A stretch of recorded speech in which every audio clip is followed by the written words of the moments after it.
இளம் தலைமுறையினர் இந்த காலத்தில் செல்போனிலும் ரீல்ஸ் மோகத்திலும் மூழ்கி இந்தியாவின் தொன்மை, கலாச்சாரம் என அனைத்தையும் கொஞ்சம் கொஞ்சமாக மறந்து கொண்டிருக்கும் வேளையில் ஆந்திராவில் ஒரு இளைஞர் வெளியிட்டிருக்கும் காணொளி தற்போது இளைஞர்களையும் இந்துக்களையும் தட்டி விழிக்கச் செய்வதாக அமைந்திருக்கிறது.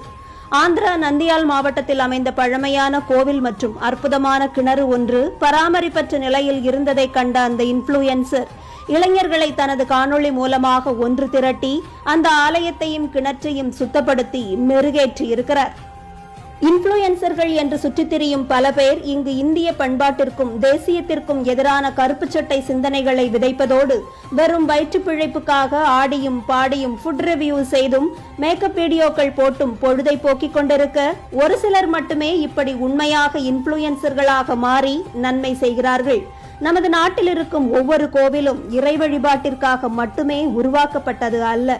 கோவில்களின் பின்னால் நமது வரலாறு, பண்பாடு, கலாச்சாரம், தொன்மை, அறிவியல் என அனைத்துமே பொக்கிஷங்களாக மறைந்து கிடக்கிறது. நமக்காக இவற்றை விட்டு சென்ற அரசர்களும் முன்னோர்களுமே நமது மூதாதைகள். அவர்களிடமிருந்து அனைத்தையும் உறிஞ்சி வளர்ந்த தாவரங்களே நாம்.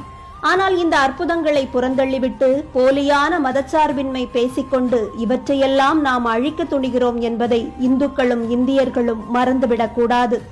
கோவில்களை இடிப்பது மட்டுமே அழித்தல் ஆகாது. அதன் அழிவை கைகட்டி வேடிக்கை பார்ப்பது, கோவில்களின் சிறப்பை அடுத்த தலைமுறைக்கு விளக்காமல் செல்வது, பொய்யான டிவி ஷோக்களில் மூழ்கி பொழுதை கழிப்பது என இவையும் அழித்தலின் ஒரு வகைதான். பண்டிகைகளை பற்றியும் அதன் தொன்மை கதைகள், அவை விளக்கும் வாழ்வியல் தத்துவங்கள் என உங்கள் குழந்தைகளுக்கு இதை எத்தனை பேர் சொல்லிக் கொடுக்கிறீர்கள்? விடுமுறைகளில் ஊர் சுற்றும் போது அந்த ஊர்களில் இருக்கும் ஒரு கோவிலுக்காவது குழந்தைகளை அழைத்துச் செல்கிறீர்களா? உங்கள் ஊர் கோவில்களின் தூய்மை பணிகளில் கலந்து கொள்கிறீர்களா என்பதையெல்லாம் ஒருமுறை சிந்திப்பதற்காகவே இந்த பதிவு. இந்த பதிவை மற்றவர்களுக்கு பகிரும் கடமையாவது செய்வீர்களா என்பதே எங்களது கேள்வியாக இருக்கிறது.